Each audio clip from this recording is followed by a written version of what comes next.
Welcome everybody to this conversation with my friend Michael Siddall here. We're just two people. We're experimenting. This is a pilot for a show that I don't have a name for, but the concept of this show is that we're going to be talking to Michael. I'm super excited about that because he's brought to us 5 quotes from books that have been profound impacts to him. And so we're going to read those quotes. We're going to hear how it's impacted Michael, and we're going to learn from Michael. So I've known Michael for about 3 years. I know him because we work together within the Purium community, and I'm super impressed with him. I'm impressed by his knowledge. He is a yogi. He's been doing yoga for about 31 years. He's been teaching for 27 years. He's lived and studied in India. He's traveled all over the world and studied with senior teachers.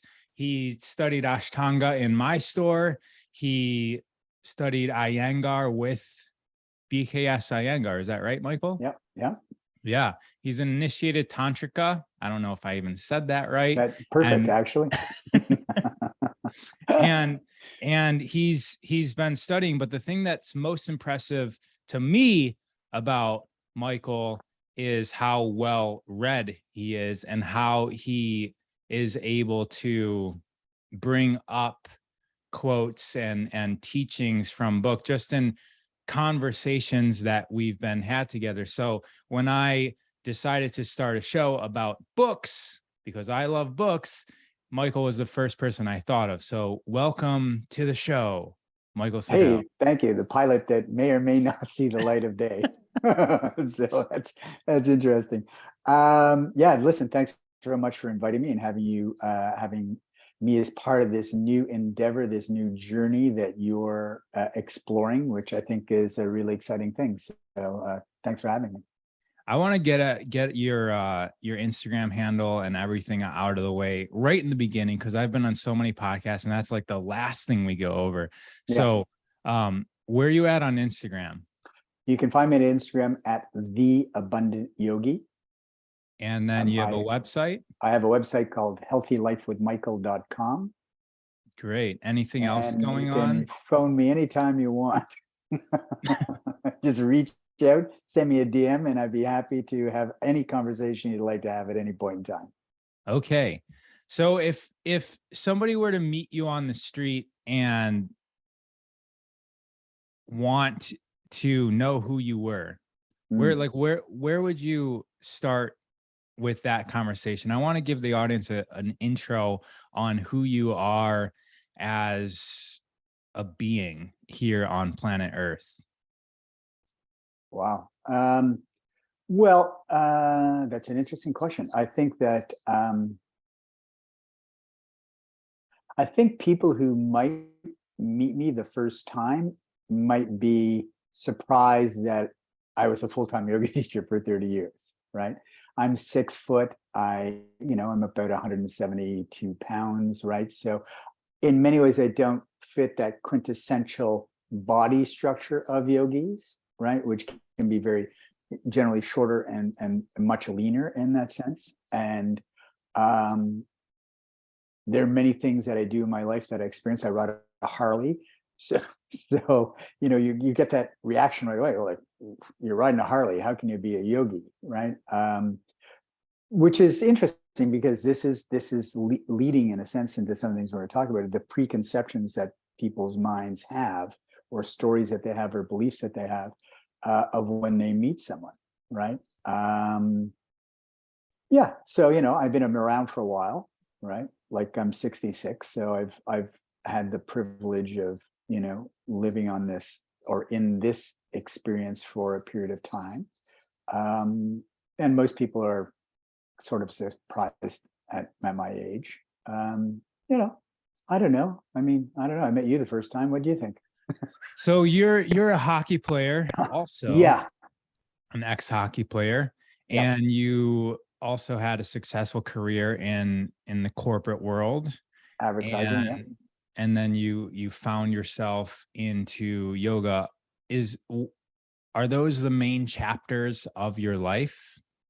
Well, I was an athlete like you were from a very early age, and my primary sport was hockey. I grew up in Montreal, which, as you know, is a massive hockey town. I come from a hockey family. My father was drafted professionally. He went to Clarkson University, which is an Ivy League school, to play hockey. Played with some of the people who were, ended up being greats in hockey, right? So it was always something that I was in. It was part of my life. I learned to skate probably before I could walk, right? And but the thing about that aspect of my life is I just loved the game, and Mhm. that is something that I think has been a thread throughout my life. The things that I have loved, I have done very well at. The things that I'm passionate about, I've done very well at. And I grew up in an era where in the 60s and 70s. So I was, in a sense, I am a hippie by and large in terms of my general outlook in life, right? And I'm proud to say that. And but I came from a family that, with a very sort of domineering father who was like, you need to get a business degree, you need to get out in the corporate world, and that whole um, journey of having a responsible job and all of that kind of stuff. So I went to university twice and really strung it out. My university career was probably about 9 years, because it was kind of like, I don't really want to work in the corporate world, and I'm kind of fine doing this, right? So I kind of ended up with 2 degrees. One was, and I'll tell you a funny story about it. One was a business degree, and the other was in social sciences. And the business degree required, I think it was a 3-year degree, and it required 90 credits or whatever. Well, Mhm. I had at the time, uh, I don't know, 396 credits, right? Because of all these other courses that I took that I was interested in, not the business part. And I was actually, what do you call it, a teacher's assistant at university, right? So I used to teach things like small group behavior, organizational behavior, that kind of thing. And, but the bane of me getting this freaking business degree was I'm not good with numbers, right? I suck at statistics in particular. And I'm sure I still hold the record at this university for failing statistics more than anybody in the whole university, right? Because there were 4 programs and I failed them multiple times. But because I was his teacher assistant and I knew the dean of the school, literally I went up to him and I went, okay, and I know I am never going to get past this statistic thing, right? And I just really need to get this degree for my father to get him off my back and get this done. And I said, so I'll give you back 300 credits. Just give me the freaking degree. And he was a really good guy. And he said, no, I can't do that. But he reached into his desk and gave me an exam and says, go home and just do this, and then you'll be done. And literally that's what happened. And so I got the degree from my father, and I moved on. And I though reluctantly, because I was a bartender at the time at probably one of the best rock and roll bars in the country. And I was making a great living. This is now 40 some odd years ago. I was making like $45,000 under the table, right? And it was kind of like, but there was this consistent pressure from my family: get a job, get a job. And so I ventured out into the corporate world, first working for the Bank of Montreal, because a friend of mine was the son of the chairman of the Bank of Montreal. So he got me into this program. And the funny thing about that is I couldn't get out. I tried to quit. They wouldn't let me quit because they thought I was the chairman's nephew. And I was like, no, I have to leave. Right. And I ended up in the advertising business. Long and short, I worked for the 2 largest advertising agents in the world. And the lesson of that was, one day I literally woke up and went, wow, you've become everything you said you would never become as this hippie growing up, right? Mhm. It was all about what can I have? It was a quintessential yuppie at the time, really. But I had the car, I had the clothes, I had the stuff, and it was really, it was this journey of identifying myself by the stuff I had, not by identifying myself, right? And quickly sort of woke up to that. And long and short, there was a very failing acting career in between, and I ended up in yoga. And again, going back to this hockey, I fell in love with it. I just fell in love with the practice, and it was something that I couldn't do physically very well, right? Because imagine I had been a hockey player, a runner, my hamstrings are super tight, blah, blah, blah, blah, blah. And, most of us venture into the yoga path from the asana point of view or the physical practice. And it was mind numbing to me that I couldn't bend over and touch my knees. Right? So, but I love that. I don't know, it was something that spoke to me, and boom, that was it. Got the journey, ended up leaving the corporate world 30 some odd years ago, and taught full-time ever since, and made more money teaching yoga than in anything I've ever done before. Yeah. And that's amazing. That's a whole show on its own on how to do that, right? Yeah. Because you came into the yoga world knowing money.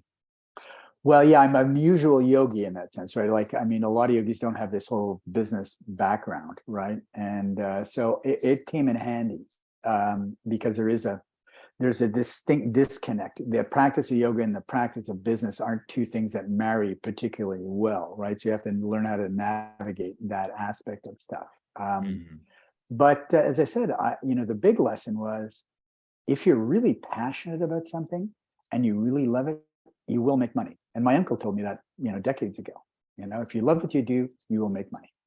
And it's been true for me, for all of my life at this point.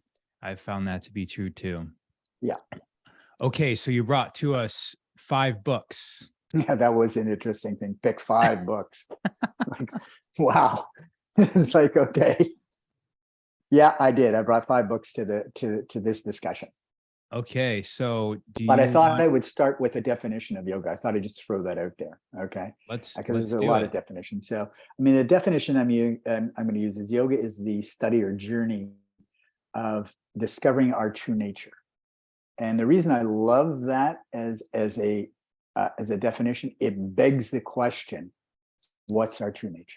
Which I think is what we're going to dive into here today. Like, what is that? Right? Yeah, exactly. Right. So, and I think that's kind of where we're going with some of the books and quotes that I've chosen.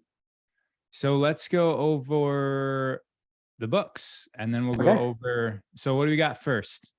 So this is Dune by Frank Herbert. Of course, recently re-released as a movie. It was originally a movie done with Sting many, many, many, many years ago. The book itself is many, many, many years old, but it was a book that I read early in my life, and it was interesting that as a teenager, I was not a particularly big reader, and I remember my mother was really concerned, so she got me Sports Illustrated, and that was my entry into reading, and I became a voracious reader over time, and still am, as you are. I mean, you go to your house, there's a massive library, as in my house, there are books everywhere, right? So Dune is a science fiction book, and I was thinking about this in terms of our conversation. A lot of science fiction stuff is based in philosophy, right? It really discusses the science fiction books tend to talk about the philosophies of life, right? In a different way. So there's a very, very famous quote in this, and the simple quote is "Fear is a mind killer," but the quote that's more fleshed out is I must not fear. Fear is the mind killer. Fear is the little death that brings total obliteration. I will face fear. And that was like a really profound thing, because it became very evident, even though I've had fears all my life, that this is the thing that gets in the way. Right? One of the things that majorly gets in the way, and it is fear is attached to ego. It is a component of ego. Now, I want to clarify: ego is an important thing that we need to navigate, this matrix that we live in, right? But it's also the thing that gets in our way. It's the thing that can limit us. It can actually literally shut us down, right? As we've seen even over the last couple of years, right? It really is that thing that gets in our way. And so going back to, yoga is a practice of understanding our true nature. Well, it literally is a practice of getting out of our own way. And so what are the things that get in our way? Ego is a major one, and fear is a major component of that. It brings about this clinging to life, or clinging to stuff, clinging to things that everything is impermanent, right? But fear creates this thing of trying to make things permanent when they're not. And so just continually creates suffering, right? Like, it's my house. Great, but it's gone at each point in time, right? You know, they talk about this in yoga, this fear of clinging to life, which is nothing but creating suffering. Buddhists talk about this, hugely, right? That we are creating our own suffering, and therefore we can uncreate our own suffering. But this aspect of clinging and fear, and it creates ownership, and it creates all the things that are, quite frankly, the most unsavory of human traits, right? Anger, jealousy, hatred, violence. You can go on and on. So Yeah, from my at a very understanding, at a very early age, it was like, wow, okay. Now, not to say that, at that age I suddenly moved past my fears, but there was a learning that if you do that, there's an opening, there's a growth, there are possibilities. Do you feel that there is some positive to fear? Because this quote and most other quotes talk about it in the negative fashion. Yeah, I think that there is a necessary practical fear that we have to have, right? You don't want to walk across the street without looking, both ways, right? There are things that are we'll get into this in a bigger way, that can be empirically proven that would be not wise to do, right? So fear is that sense of holding back, and I think that there's a positive to that, but you can also look at this as an opportunity. If fear comes up, what is the opportunity that I have to move through it? What's on the other side? Right? Like, you have this well, I'm going to call it iconic picture on your Instagram, and it's you're in Hawaii, and you're younger than you are now, and you're walking on this sort of cliff path, right? Which, for me, when I saw it initially, that was what came up in me. It was like, holy crap, that's a dangerous situation, or a fearful, or like, if you venture there and hold on to the fear, you're not going to be good. Right. But if you can move past that fear, the ability to walk that path and do that is potentially there. Yeah, it's almost like a flag. Yeah. There's something on the other side. Yeah. And I was mentioning to you, recently I went through an experience of a mind opening experience. And one of the reasons I did it was because I had a fear of doing it. I had a fear of losing control, which is interesting. Right.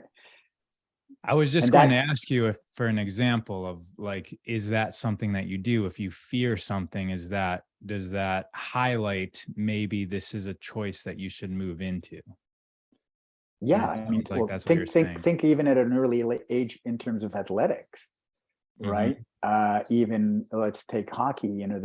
The fear of how you're going to move. Are you going to get hit? How can you move? How can you improve your game? Requires that, I was a defenseman. That requires that you're going to put your body in front of a moving puck that's coming at you at a certain speed, right? And that's a choice. Now you learn to do that for the betterment of the team or the self or whatever, right? But it's a practical example of moving past something. You can talk about fear of relationships, right? Yeah. Fear of love, fear of being part of something. I mean, it goes on and on and on, right? You can pretty well use any example in life and attach fear to it as a way that's either preventing you or allowing you. Yeah, I've heard that fear is the opposite of love. Yes. Vibrationally speaking. Yeah, I mean, where fear is the thing that is preventative, love is the answer. Right. Yeah. Right. And so So think about even this in a very practical athletic way, and we use a hockey. So there's all sorts of things you do in hockey that are can put you in danger, right? But if you're coming at it from this place of love and passion, you move through it with a sense of exhilaration and excitement. Yeah, it's almost like a replacement. Yeah, It's either you replace it or you stay in the fear. pretty well, and that's not going to work in those kind of endeavors. And generally, let's use this. This is a quintessential example: fear of success. Right? How many people are stuck in this scenario of this fear of becoming successful? And I think that many people in my generation, to some extent, or hippies, had this sense of, success was a bad thing, right? Success was, running after money or whatever was not a good thing. Well, which is not true, right? Money is just freedom, and it allows you to do all sorts of stuff. But it creates this, term you use is this limited mindset, right? And if you move through that, the opportunities that come up are exponentially great. Yeah. You and I both work with people in business and money, and it constantly comes up.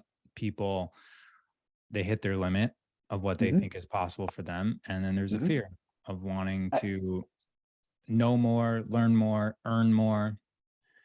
Shall we move on to book Sure, number absolutely. 2? All right. So Yeah, Gandhi. Um, Again, this is a book that I read very early on, and I've always admired Gandhi and his principles, and what was it about? Of course, later in my life, there was obviously that connection to his actions and what he chose to do with respect to yoga and the path of yoga. And the quote I chose to use is very early in the book, right? Which is, "I have nothing new to teach the world. Truth and nonviolence are as old as the hills." And if you just go down a little bit into the first chapter, he goes, "Nevertheless, he did have something utterly new to teach the world about them, how to implement them on a large scale in the practices of nonviolent and forceful resistance," right? And the talking points that I thought about with respect to this is that now this is something that profoundly affected me, because I believe in the concept of nonviolence. To this day, it's a very important concept for me, right? And the ability to move through stuff. Sorry, I don't know how that's happening. It must be happening through my other device. Sorry about that, because my phone's off. we didn't hear anything. Okay, I did. Did we go over the first quote one more time? I have Gandhi's nothing quote, new. or Yeah, the the okay. Gandhi So quote. I have nothing new to teach the world. I have Truth and- nothing new to teach the world. Truth and nonviolence are as old as the hills. In other words, these concepts have been around, especially from a yoga perspective, for millennia, right? And then just about halfway down the first paragraph, they flesh it a little bit and go, "Nevertheless, he did have something utterly new to teach the world about those practices, how to implement them on a large scale in the practices of nonviolent but forceful resistance," right? And he changed country. I mean, he freed a country, right? And the interesting thing about that is, first of all, now bringing it into the yoga world and the classic yoga world, is that nonviolence and truth, satya, are components of the classical 8 limbs of Patanjali and the Yoga Sutras, which will come up a little later with us, right? And so nonviolence is a component of not only about being nonviolent to others, but nonviolent to yourself, right? And in a sense, going back to the first quote, fear and allowing yourself to live in the limitations of fear is you creating violence for yourself, right? The aspect of not allowing yourself to be free is a concept of you're creating violence for yourself. Now, most people enter, Wow, I never thought about it that way. It's almost right? like because a hammer in itself isn't violent, But if you Right. take it and you strike something or someone, now you've taken a neutral tool, a Hmm. neutral aspect of reality, and turned it into violence. Hmm. And so what you're saying is that there's neutral things all around us. And if we take one of those and we allow it into us through fear, it's almost like us being violent to ourselves. Yeah. Wow. Well, let's flesh that out even as we go further. We talk, because I don't want to jump ahead, well, but I'm going to in a sense, is we talk about consciousness, and we'll talk about this in a second. But let's give some definitions because this becomes semantically challenging. Consciousness, higher being, divine, God, whatever you want to call it. Okay. So that we're all consciousness. So that implicitly sets up an example of, if I am violent towards you in any way, shape, or form, who am I really being violent to? Yourself. Myself, right? So there were, going back to the Gandhi thing, it was just a very, I mean, it's, I admire the man, I admire what he did, I admire this concept of action, right? And this again becomes a very common thread within yoga, is that it's easy to say stuff, but really to saying stuff is, it's all bullshit until you actually prove it to be true through the actions that you take. So but this concept of nonviolence, then fitting it into the way most people enter yoga or find yoga is through the physical practice, right? I would venture to guess that 90% plus people enter this realm through asana. And that in itself is, okay, the practice of yoga should be done in a way that is controlled, with effort and surrender, right? It's both. And if you're not doing that, you're creating violence in your own body, physical violence, and which is interesting. So practice that's supposed to physically keep you healthier and expand, create this vehicle for consciousness or spirit or whatever you want to move in. We have more injuries in yoga than we've ever had before, right? I mean, it's not a practice that's supposed to injure you. It's supposed to heal you, right? So we've taken, again, this concept and we've moved it into a place where it's just become predominantly an exercise. Well, it's not an exercise. It's a practice of being aware of what? What is your true nature? Well, okay, if my true nature is whatever we're going to discuss, consciousness, let's say, every time you're in a position, it is through the connection of your breath and intention that's what you are seeking. This is deep Yeah, because I know. I know. you And know therefore every pose becomes a moving meditation. right. It's a spectrum, right? And the spectrum is your awareness. You can be aware of the fact that you're just trying to reach your toes, Yep. or there's all this, there's a way to reach your toes in a violent manner, not Mm-hmm. taking care of yourself, not being aware of yourself. And then there's a way where you're aware of the entire universe within the posture. And Like, that you in fact are it. right. Right. Yeah. And so it's, and these are things that I learned on the way. It wasn't how I started. I started exactly as I said. It's like, oh, I love this practice physically, and not only can I not do it, I need to learn how to do it, right? And I did. I pushed myself and did all sorts of stuff. But this is the learning over time, and I think it's fascinating. The other thing about his quote is he mentions two yamas. One is nonviolence, and the other is satya, truth, right?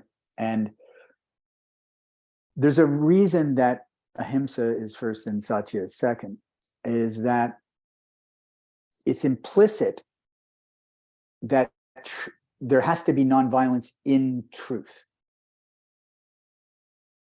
or the utilization of truth, right? Because, you know, we all know that you can, like you have things like, I'm going to be brutally honest, or I'm going to be brutally truthful. You can damage and hurt somebody with just sheer truth without buffering it, in the sense of, can I position this in a way that's not going to be violent to the other person? Mm-hmm. And of course, anytime you're creating violence to somebody else, you're creating violence to yourself. So it's like, Mm-hmm. right. Can I ask a follow-up question that doesn't directly have to do with this quote, but Sure. I think is interesting? How is there any, and I think this is almost negating the whole premise of why I want to ask the question, but basically, how does one progress through yoga? And I know it happens naturally, but what can one be aware of to deepen the practice? Because if you're someone who's going to yoga for the last 3 or 4 years is Mhm. hearing this and they're like, wait, I've never considered yoga to be a meditation or yoga to be a way to practice my awareness of life. How does one progress? I mean, because you're 30 years in. Mhm. At what point do you go from physical practice to something else? Like how does that transition happen? What can people do to help facilitate that within their practice? Okay, so I think there's two answers that come to mind. Um, there's sort of a magic. I'm going to use this first. I'll use the positive aspect first. There's a magic to this term yoga. So I think if one stays in it long enough, right, there becomes this natural progression of investigation. What else is there about this? What else is happening? And it behooves you to have a really good teacher to help direct you in other avenues as well. The problem that we face now is that the studio system as it now exists by and large doesn't pay attention to any of that, right? And so, if you take the premise that one of the key concepts of this is to become aware, and aware of what? Aware of your true nature, aware of yourself. We've added every possible distraction to a public yoga class as possible. What I'm going to wear, what kind of mat do I have, what water bottle do I have, right? Where am I going to position my room, and what music mix is happening? Well, how can there be awareness or the possibility of connection with all these distractions? Well, Mhm. the distractions are there because people didn't, partially because of economics, right? Because people felt that I think people feel that they just needed this extra hook all the time to keep people interested, right? Mhm. And there's a very famous quote off another book called Yoga Inc., which is North Americans, and I think this is true for many people around the world, North Americans took a practice they desperately needed and changed it to suit their needs. Mm. And that's what happened, right? We just need to move around. We need to jump around, and we're going to get physically fit, and and all the rest of the stuff is going to happen magically, right? I mean, to the point where you would have, if I say hoarding, do you know what I mean? If somebody's building a tall building, Seema would know this. If you and they have the wood around the site, the fences or whatever, and Mhm. often now they put pictures of what that condominium or building is going to look Yeah. like, and often you'll see this picture of a lotus flower, or somebody sitting in the lotus position or whatever, which is this, again, this is this marketing technique of setting this this literal brainwashing thing. Well, then this building is going to be a building of peace, of enlightenment, of where you will strive in whatever, right? So Right. it's fascinating how it's been used commercially, right? So, So but I like think the it can become a person, natural progression, but I think the key is for somebody is the sense of perpetual inquiry, right? I think okay. people have lost this aspect of asking questions, like being in a class, going up to a teacher and saying, okay, what else can I, can you direct me to something to read? Can you tell me about something else? Especially if the teachers, let's say they're starting with a chant and like, oh, hey, what the heck is that about? What is Mhm. that? Why are you doing that? But that's something that I think many people have lost, this sense of inquirement or wonderment about the thing that you're doing, as opposed to, I went to Starbucks, I got a coffee, got on my mat, got to get back in the car, got to leave. Right? I like that, because the teacher knows way more than what they're teaching. Yeah. And there was a very interesting quote from the Dalai Lama said, if you are in a position where you are asking your teacher something and they can't give you a reasonable answer, go find another teacher. Right? Exactly. Because the inquiry is forever. I'm still studying. I'm still trying to figure stuff out. I guess that's also important advice, is find the most master teacher within the proximity of where you live. Yeah. And I feel, sorry, go ahead.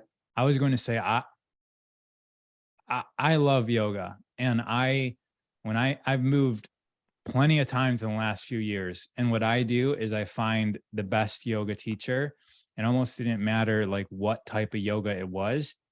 I just wanted the person that had decades of experience, and I could learn through that person. And that's my advice to all my friends, is like, find the best teacher. Yeah. Yeah. But that's you as an individual. You're already coming from a place of inquiry and wanting to know, or you're a seeker, right? And not everybody is. Sometimes it happens. Look, the reality is some people get it and some people don't. Some people are going to be happy to, think they're going to get this yoga body or whatever that might be. But I think it's a trial and error experience, because I think if you allow yourself to be open enough, you'll know a good teacher, and you'll know a teacher that's not really proficient. Right? Same thing if somebody's going to physically adjust you or put hands on you. We all know the moment somebody comes into your space and energetically puts hands on, if that's a good thing or a bad thing.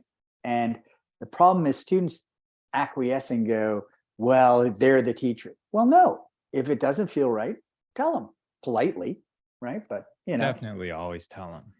Yeah. Great. So the thing about Gandhi that I also want to comment here is this aspect of action, and how important action is, and action is so much stronger than words. And one of my teachers said to me very early on, all language is lies. Now I thought, because he was a quirky guy, he was a funny, very brilliant Indian guy, and I thought, well, what does that mean, right? And I realized there's such a deep, profound truth to that, right? Like, the example I use when I'm teaching people is I can say, hey, I'm a great guy. Is that true or false? Well, from a philosophical point of view, that's false, because how the hell do you know? You're just implicitly believing me. You don't know. Now, the only way that I can prove that to be true is are my actions consistent over a long period of time? Which then makes this statement true, not necessary. Well, yeah, but it also verifies the statement, right? And we'll get into that a little further on here. Okay, should we move on to Patanjali? Patanjali. So the book that I chose here is one of the best commentaries on the Yoga Sutra. It's a commentary by Vasya. And the reason I mention that is because there's so many translations that are literally not translations from the source, but translations on translations on translations, right? So they sort of get watered down. Oh, no, that's not the one. Go to the other one. Which is the Yoga Sutras, where you're going to see yoga is the cessations and fluctuations of your mind. It's in this book. Yoga, I got it. Modification of the mind. Yeah. Yeah. Right. Okay. So the interesting part of this is so what is yoga? This is really defining yoga, right? From a classical point of view, from the sutras of Patanjali, which are the 8 limbs of yoga, right? So this is the second sutra, and it's Yogaha Chitta Vritti Nirodhaha, which translates to yoga is a suppression of the modifications of the mind. Another translation of that is yoga is the cessations of the fluctuations of the mind, right?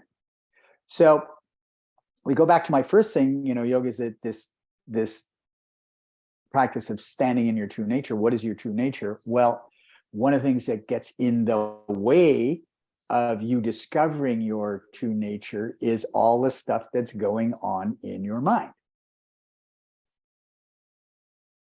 Right?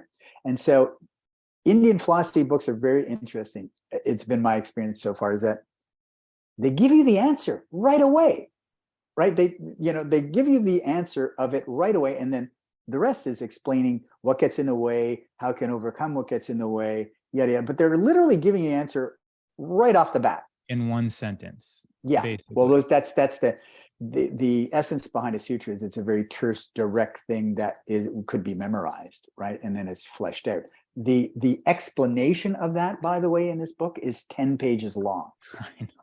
Right? I've read it. Yeah. It's very dense. It goes right? over all the different types of mind and yeah. And it's very interesting because the first sutra is Hatha Yoga Nushasanam. Now the practice of yoga begins. So you think how much commentary can be on that, right? It's 12 pages. Right?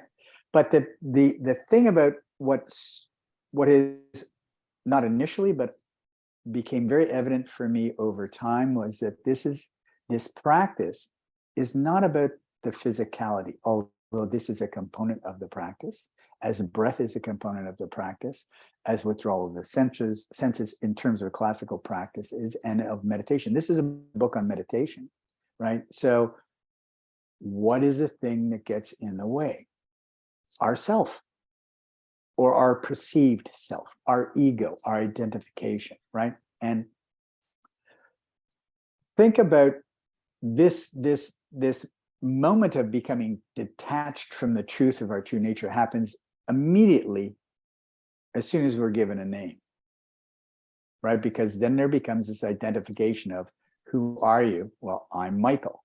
mm-hmm. And what's Michael? Well, Michael's this, this, and this, right? And I used to have a teacher, again, the same guy, who would literally, as a new student would come in and go, who are you? And the student would go, I'm Joe. And he'd go, who are you? And they would go, I am Joe. And he would incessantly do this for 10 minutes till a person was either finally got, well, maybe there's another answer here, or got pissed off and just left, right? And I think what he was always looking for was this concept of I am, or I am that, or I'm consciousness, this other explanation, right? So consciousness, the reason this is such a quintessential book, it's such a quintessential study that I think is important to anybody going on a yoga path, and it sets up exactly what this practice is all about. So suppression of the modifications of the mind. Yeah. So I'm just asking, is this saying that one should strive to be mindless? No, but recognize the attachments that you might have to the stuff that is going on in your mind. Or not only that, the perceptions. Think of the mind. The mind is something that just identifies and perceives, right? That's all it is. Right? Mm-hmm. Takes in knowledge and develops a perception, right? So this is the stuff that goes on in your head, right? Which the labeling, the this, the that, but more importantly is that to be aware, one has to be in a place of not having all sorts of stuff going on, right? And this is, I think, is a misnomer of when people think of meditation. You're not emptying your mind. You're seeing the perception, you're seeing thoughts, and you're letting them go. You're not attached to it.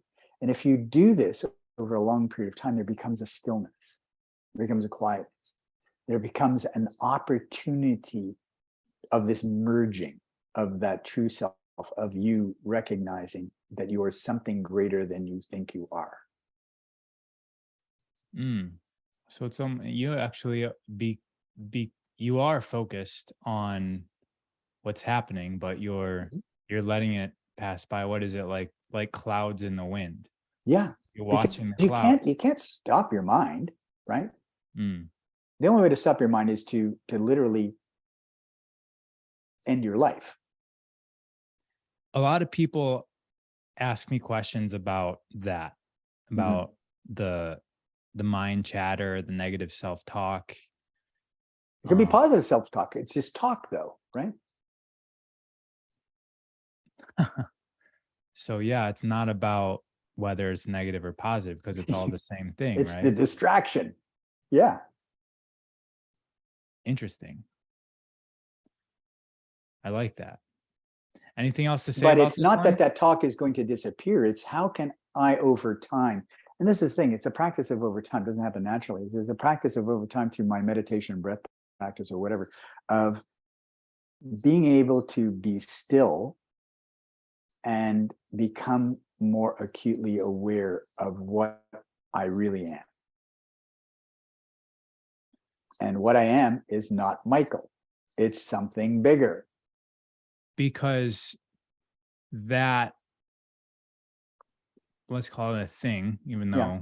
who knows, but that thing is the one observing the mind, right? So that means that it can't be the thing that it's observing.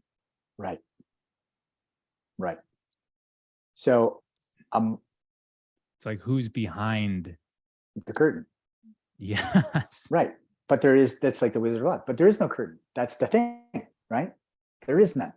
And it's kind of, I get where this can be really sort of challenging for people because, well, what do you mean I'm conscious? Or what do you mean I'm a divine being? Or what? I'm me. And I have a life and I have a job and I have a car and I have a house and that's all me, right? That's me. I mean, I'm important. But you're not. But you're really not in the big scheme of things, right? You're not. And I'll throw in a concept here. We'll flesh it out a little more later. Is if you believe your true nature is the sense of a greater self, right? We'll use that term, or consciousness, or whatever you want to call it. Is consciousness itself is omnipresent, right? It's everywhere. There's no time. There's no space. There's nothing. Right? It just is, which is why it's often referred to as isness, right? It just is. But from a tantric point of view, consciousness has decided, because it has free will, to bring itself into the manifest world, right? So I'm going to go back and forth here. This brings up the classical part of yoga is one of renunciation and creating non-attachment, right? There's this concept of prakriti, which is matter, and prakriti and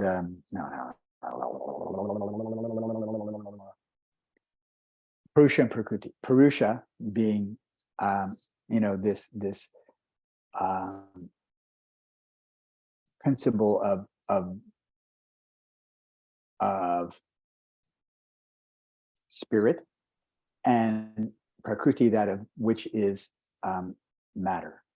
Okay, so we are matter. What we are, I mean, we are not. Our physical being is matter, right? Okay, so the limited concept of being in a limited mindset is not allowing that spirit to flourish or sit in its true nature or be its 100% self. Does that make sense to you? Yeah. From a classical standpoint, right? Now, there's a divisiveness in the classical standpoint to the tantric standpoint, is that there's always that consciousness is always looking at sort of being separate from. But from a tantric point of view, consciousness is everything. Everything is consciousness. Even that boils itself right down to the base element. So everything is consciousness, and everything is moving or pulsating with this consciousness, right? So this is a big leap for people to go, well, I am that, right? This is what's moving. But consciousness has decided to manifest itself into the manifest world, where it's now in everything, right? And why? Because it gets to experience itself differently in everything it's manifested in. So it's continually experiencing itself, but differently. In matter. Well, or in individuals, because we're matter, right? So like, Right. in other words, if you're consciousness and I'm consciousness, we're living separate lives, right? So its experience of itself in you is inherently going to be different than its experience in me. Right. And that's the extent of which we matter, is that we are a point of reference Right. for this spirit Mhm. Yeah. And consciousness. and I think for me, there's a comforting aspect of me. Is that okay? So your experience and consciousness experience of yourself is different than my experience and consciousness experience in me, but we're both consciousness, which means we're both connected. Mhm. And I think there's something very comforting about that, right? We're not separate. And it brings truth to if you're nonviolent or Yeah. violent or Mhm. whatever, how you behave onto others is directly reflective and felt by yourself. Right. Yes, these are great. These are And I probably epiphany. got Purusha and Prakriti mixed up, but forgive me, people who are watching. I don't even know. Yeah, yeah. Well, there we go. I've never heard these words before in my life. Well, there's an interesting. You've heard of the term Maya, Yes, the right? And so, illusion. what is your definition of Maya? I mean, the simple, like, it's the illusion. It's the, and I don't really have much more to Right. I mean, explain on it's that because defined. I'm It's not. yeah, Yeah. it's defined as limiting or illusion, but it's a limitation of that which is omnipresent and the qualities of that. Okay, so it's like this cloak that is, or dust, or um, grit that's in the way of fully being or perceiving the full sense of consciousness. So there's a limited sense of agency. There's a limited, we as these beings have a limited sense of that. We have a limited sense of knowledge. We have a limited sense of being a desire or full. We have a limited sense of ultimate creative power, and there's a limited sense of time. All these things don't exist in the omnipresent world, but because it's limited itself, there are limitations. So here's sort of the in my point of view, the we're always striving, at least I think we should always be striving to stand in the fullness of our true nature, the fullness of this expression of consciousness, knowing that we're not going to be omnipresent in this format. Right. While we're here. I like, While consciousness is embodied in this format, because quantum physics caught up, right? Quantum physics came up because one of the other definitions of consciousness is energy, and quantum physics is discovered that energy and consciousness are the same, right? So, and what is the famous quantum physics quote? Energy never dies; it just takes another form. cannot be created or destroyed, which is the Right. one of the definitions of God, right? Yeah. Omnipresence, can't be created or destroyed, Right. moves through things. Mhm. So I just want to add that resonates more, that Maya is a limited perspective of all of the different things as opposed to just illusion. Because there is still, let's call it truth in the illusion, but it's a limited perspective of the whole thing. Yeah. Right. Because, and we'll get into this in a second, is how do you verify what's true? Right. So there's in the from a yoga perspective, there's two ways: empirical knowledge, in that it's scientifically proven to be true, right, over time and experiment, and two, that it's in the scriptures, that the scriptures are inherently true, right? Okay, so we've Yeah. got three profound philosophies so far. And now we're going to move Figure- into the big. Now we're going to move into the big stuff. Okay, so next, Chaitanya Mahatma and Yanaha Bandaha.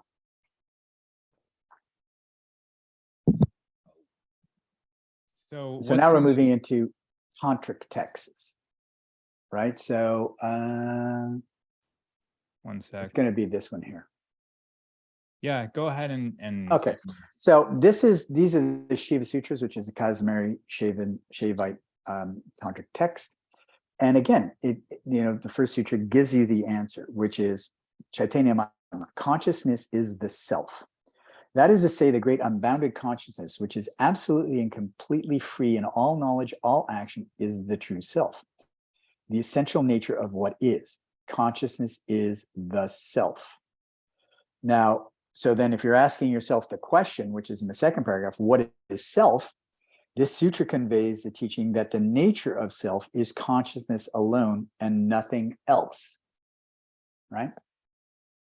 That our true nature, our true self is nothing other than this consciousness. And what I think is interesting, and I'm going to quote out of another book, sorry, but so the Spanda Kartika is another famous tantric text, and it goes, so what is this consciousness? And it describes it as the sacred tremor, the very place of creation and return. It's completely limitless because its nature is formless. And it reminded me when I did this the other day when we were chatting and you were talking about an experience that you had where you were in a situation that you were completely immersed in the connection of nature around you. The trees, the plants, that you recognized this energy, this, and I'll call it consciousness, that was pulsating in that experience that you had, and that you were actually it. right.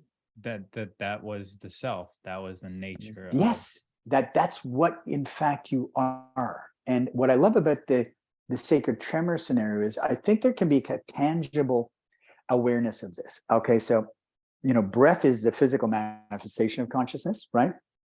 It's that we can connect to. I love this quote of sacred tremor because it's a pulse, right? And if you actually put yourself in a position where you can begin to literally feel the pulse around you, even in this moment, if you just focus and think, put your hands out, you can feel a pulse, an energy around you. Or if you go hug a tree, or you lie in a grass, or you're walking barefoot, or sun gazing, or whatever it might be, right? There, if you allow yourself to get out of the way, right? Stop the mind chatter, get out of the way, you can actually experience that which we're talking about. Yeah, I mean, I tell people to close your eyes and then tell me where your hand stops and the environment begins, and you really can't perceive a boundary there. Right. There is no boundary. Right. And so you have all these modalities, these healing modalities of Reiki or touch therapy or whatever. So what is that? You're just a conduit of allowing consciousness in its healing nature to touch somebody else, right? This sense of being close to a person physically, you begin to feel an energy, right? If you are open enough, you begin to feel an energy that one either you're going to let in, or an energy perhaps you're not. Can we read that quote one more time? Sure can. Consciousness is the self. That is to say, the great unbounded consciousness, which is absolutely and completely free in all knowledge and all action, is the true self. The essential nature of what is. Consciousness is the self. And then in the second paragraph goes, what is self? This sutra conveys the teachings that the nature of the self is consciousness alone and nothing else. Now, while you're pondering that, can you give me 2 seconds? Yes. Okay.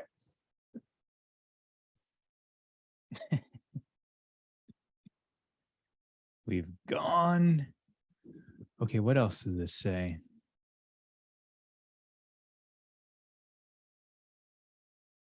Aham, the great I am.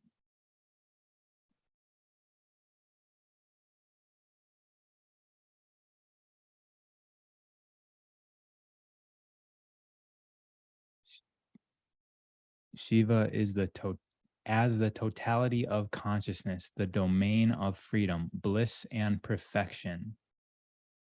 The self-referential stance of consciousness, fully aware of itself, stands as the foundational root reality of Shiva, the great Lord, the supreme Thank Shiva you. Sorry about alone. that. But there's another part of that I want to add, which is the second part of this, which is the second sutra, which I found became very profound. And it's Yanaha Bandhaha. Okay, so it's the second one of that. Are we? And oh, I got it right here. yeah, I know, I sent it to you. Right. And so bondage is a condition. So this sense of not being able to understand the consciousness itself is bondage. And what is bondage? Bondage is a condition of limited knowledge, right? And it entails two important consequences. One, because such limited knowledge, a differentiated and limited reality is known or perceived. And B, because such limited knowledge, that which is true reality of the unabounded consciousness is not known. So this again goes back to the concept that we were just getting in our way, right? But there's a simpler definition of that. What we know or think we know is equally as much of a problem of what we don't know. And this was really illuminating to me, really profound, right? Was, and we've talked about this before, this flew into, for me, that, well, that makes sense. And what it makes sense is on the level is that I'm nothing more, Michael is, okay, not the concept of this ego of Michael, is nothing more than my story. Mm-hmm. And my story is simply comprised of a myriad of experiences that I've had in my life, some of which have been empirically proven, some of which have just been what my parents taught me, or my peers growing up, or friends, or whatever. But it doesn't make it true. It just makes it my story. Right. Right. And that is, again, where the ego gets in the way, right? Is that, well, my story is better than your story, or my story is true and your story is not true. And so when I believe anyway, when we get to a point where the danger point there is when we recognize perhaps that we're just a culmination of experiences, and our culmination of experiences are my story. When we begin to believe that our story, when we begin to add that it's a belief, because once it becomes a belief, then there becomes this desire to prove it to be true, that I'm right or you're wrong, right? Because that's my belief, right?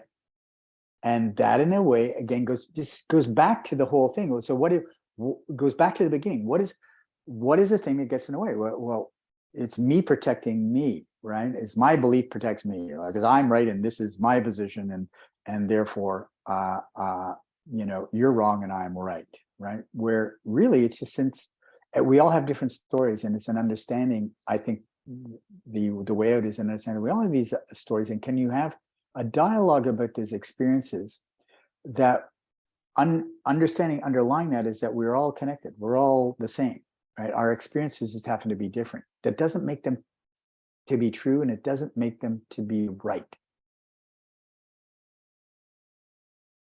Right. Other than the ones that can be proven to be empirically true, right? In other words, if I jump or put my hand in fire, I'm probably going to get burned, right?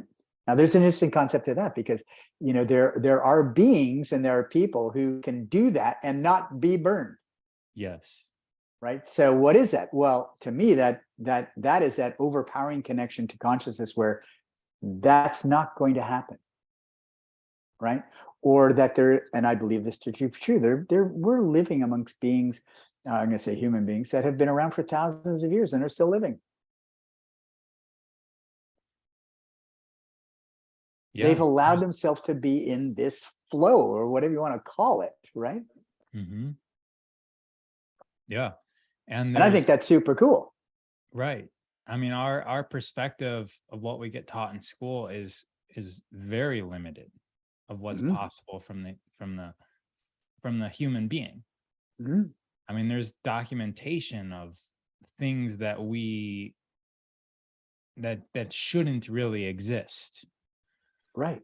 What's the book series that I read? This The Secret and Teachings of the Masters of the Far East is about an exploration in the like basically the late 1800s, where they went to the East and people were teleporting and crazy stuff, all documented. And the person that did all the documenting didn't release the books until he was about to die, because he didn't Mhm. want to be outcast from reality. But he basically had groups of people going, and these people would teleport to where the other group of Westerners were. So Yeah. two Westerners would be 600 miles apart, and they would say they would write down in the journals, at this time this person just left, Right. and then the other group 600 miles away would say, 8 minutes later he showed up. Mhm. So I mean, fascinating. I mean, I remember discussing with a guy who was truly a master. Of course, he didn't tell, he didn't say he was a master, but he was a Chinese doctor, and he was a white guy, Chinese doctor, and he was a Tai Chi master. And I said, "What's the strangest thing you ever said, ever saw?" And he said, "Well, I can't really tell you the stranger because it's too much information, but I'll tell you this." He said, "I saw a monk take a 12-inch pair of chopsticks, pass it through his chest, and pull it out the other side." Right? And of course, the limited sense of your mind goes, "Well, that can't be true," right? right. But again, even in all these other stories, you have the stories of the Great Wall or the walls, and in the snow, you'd have footprints, and they have footprints on the other side where they couldn't have possibly climbed up or gone over. They went through, right? Right. But think about it, because we're only just energy. Right. It makes sense. Yeah. Well, Like, it doesn't, but people go, "Oh, then, I got a beard. It's my freaking beard. It's not energy. But it is. And I think for many people, it's a quantum leap of faith. But I mean, to me, I find it very comforting, very soothing. And I think that it's a way that one can perhaps stand in a greater reality of what you're doing, right? So there was something that I just wanted to add it about. There are attributes of or qualities of consciousness, and there's 6 of them, and they are chit, which means it's aware and aware of itself, which is ultimately what we're trying to do, right? We're trying to be aware and aware of ourselves, what ourselves are. Ananda, bliss, that we're the truth of consciousness is inherently that of a blissful state, right? That doesn't mean woohoo. What it just means that there's a context, there's a continuity, there's a calmness, whatever, right? Spanda, vibrancy. This goes back to this sacred tremor. Everything, consciousness is moving. It's not stagnant. It's pulsating, right? Shratantra, that it has free will. And we have a limited capacity of that. We have a limited capacity of free will. We can make choice, right? The other is Shri, which means that one of the qualities of consciousness is that it's light, it's luminous, there's a beauty. And the final one is Purnatha, which means it is full, it's complete, it's lacking nothing. It doesn't need anything. I like that. So well, I just find it really cool. So yeah. Okay, moving on. The last book I just throw in as a way to yet again bring this home, and this is "I am that," right? And this is a very famous quote or mantra, or considered a 24-hour meditation, a meditation of all that has happening all the time, which is "So hum," I am that, or "Hamsa," that I am, right? And I am that. I am this consciousness, right? And so if you pull up that picture again, the quote I chose to use is just on the cover. It's the third one. The real you is timeless and beyond birth and death. The body will survive as long as it's needed. It's not important that it should live long, right? That and this goes back to this thing of quantum physics or consciousness, that it's just going to move on. It's going to take a different form. There's Right? this obsession of not dying. Right? Yes, well, that's considered a danger in the Yoga Sutras, right? There's this sense of clinging to life, right? That you're trying to stop something or make something that's impermanent permanent. Well, it doesn't happen. Now, I'm not saying that certain individuals have found a way to lengthen their life or whatever, right? But, and maybe, and I don't know this to be true, but maybe if you really are, this came to me, but maybe if you're really, truly in this sense of every cell of your body recognize you're not impermanent, there can be a permanence to that. Right. You know what I mean? That's the only way. Yeah. You have to be detached from being permanent, and maybe it's possible, or you may not be able to stick around. Yeah. But those people that are sticking around, they don't mind either way.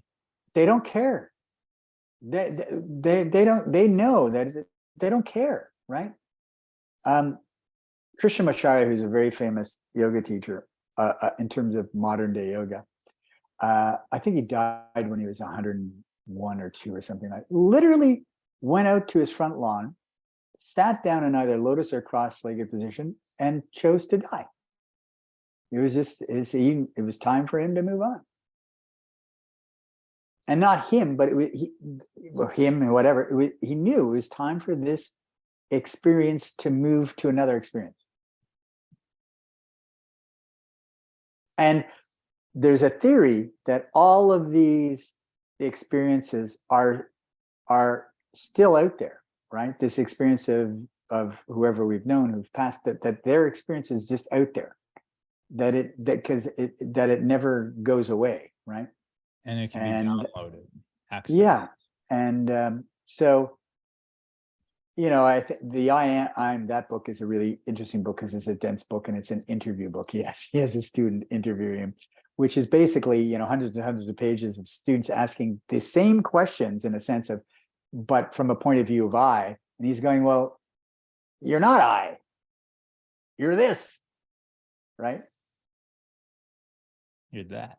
I am. You're that which you are, right? And so hum, it goes with the breath. That with the inhalation, there's a sound so internally, and with the exhalation, there's a sound hum, right? So it's considered a 24-hour waking, walking meditation. It happens all the time because it happens with the breath. Right. You're already doing that meditation. Yeah. Yeah.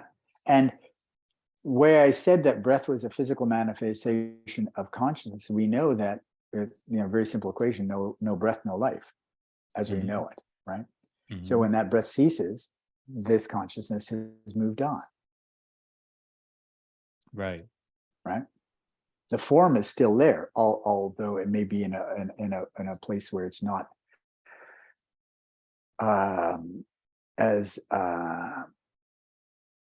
strong as it was initially, right? But this is the thing that I just wanted to add about this concept of energy and having boundaries around it, or the physical body, because we touched upon this in a conversation the other day, is that in terms of, you want to be, I believe, you want to be in a place where you're physically healthy to allow this consciousness to expand, right? And something that is going to expand cannot expand against something unless there's a boundary, right? So the quintessential example of that is the energy of a river is only as strong as the energy of the boundary of the banks, right? So taking this in terms of yourself, if you want, I believe, if you want to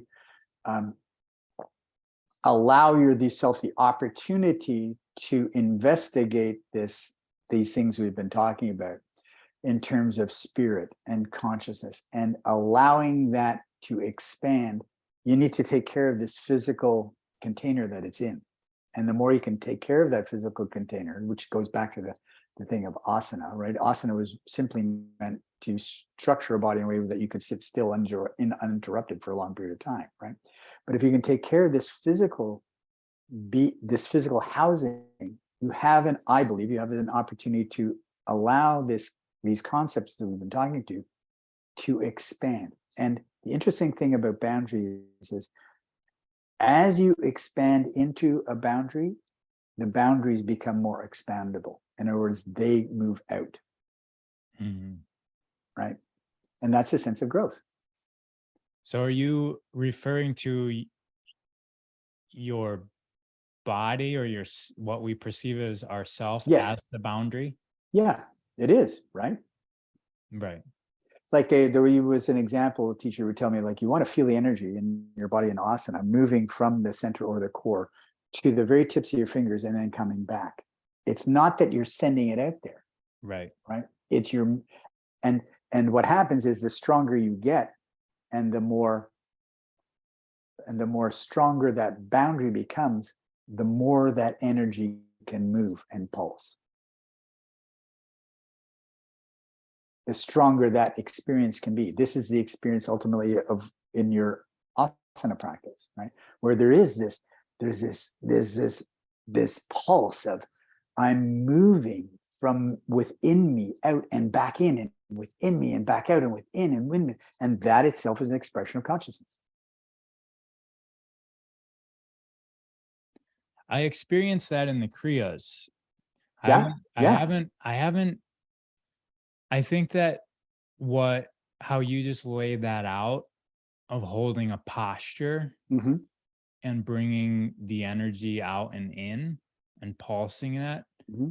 would allow me to experience that, because I love Iyengar, right? Where we're holding positions, we're working on positions.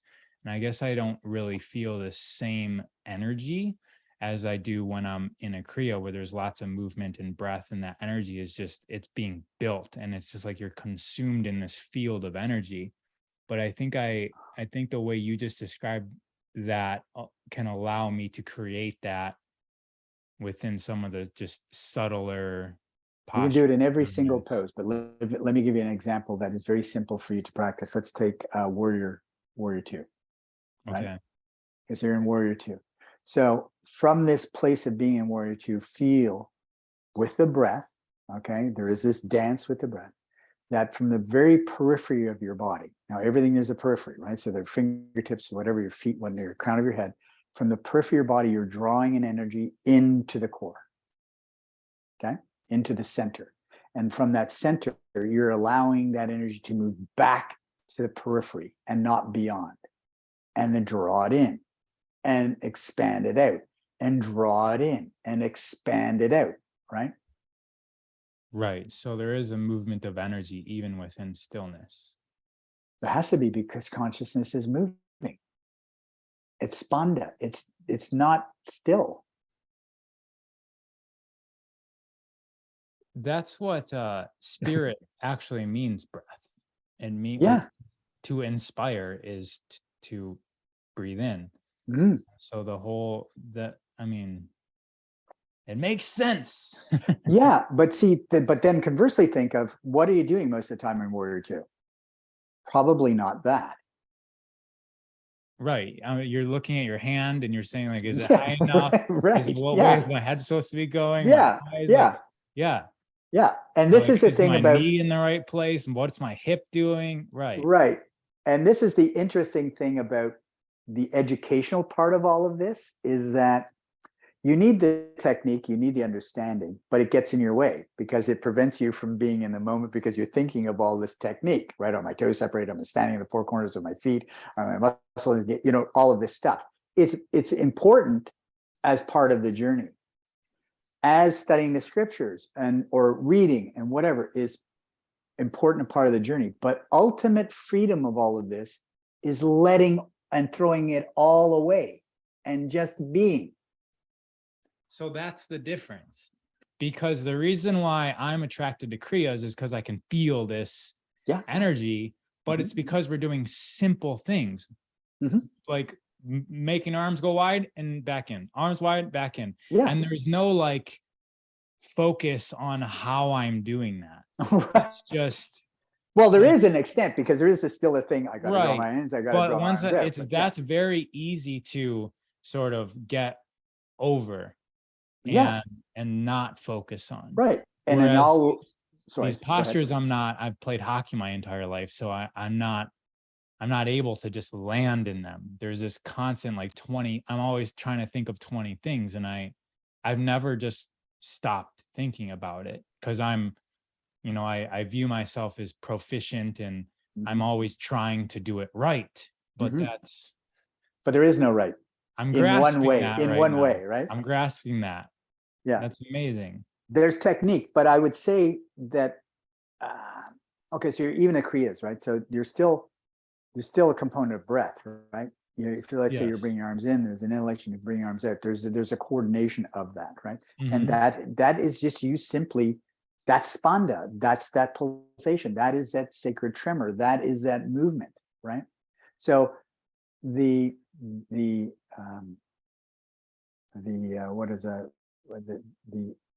challenge I put out to you is, now as you advance in your physical yoga practice, the technique is there. Like the technique will become there, and it becomes a very quick download, right? Like, I'm here, I know what my feet are doing, I know what my arms are doing, I position my knee, I know it, and that becomes instantaneous, right? The next step is to be in it, right? So, and then the next step is to contemplate being in it. That's like the whole point, actually, yes, of being. Yes. So it's like I've been stuck on the prerequisite to the actual I don't know if it's point. stuck or it's just part of the process, right? Because there become, same thing with the sutras, like or philosophy. You've got to read it. There's an intellectual understanding of it, right? Right. And that's let it go. Like another teacher of mine had very. I love this quote. There's the practice, there's the practice of the practice, and the contemplation of the practice. Right? Yeah, I asked you this question earlier, and I guess that's what I was trying to get at, is like, how do we move beyond? I mean, you're saying that it's a progression, and that the state that I'm in right now, where I am trying to figure out the posture, that's part of the progression. And it all becomes simultaneous, right? In other words, the technique and the technique and being in it and the contemplation can happen instantaneously, all at the same time.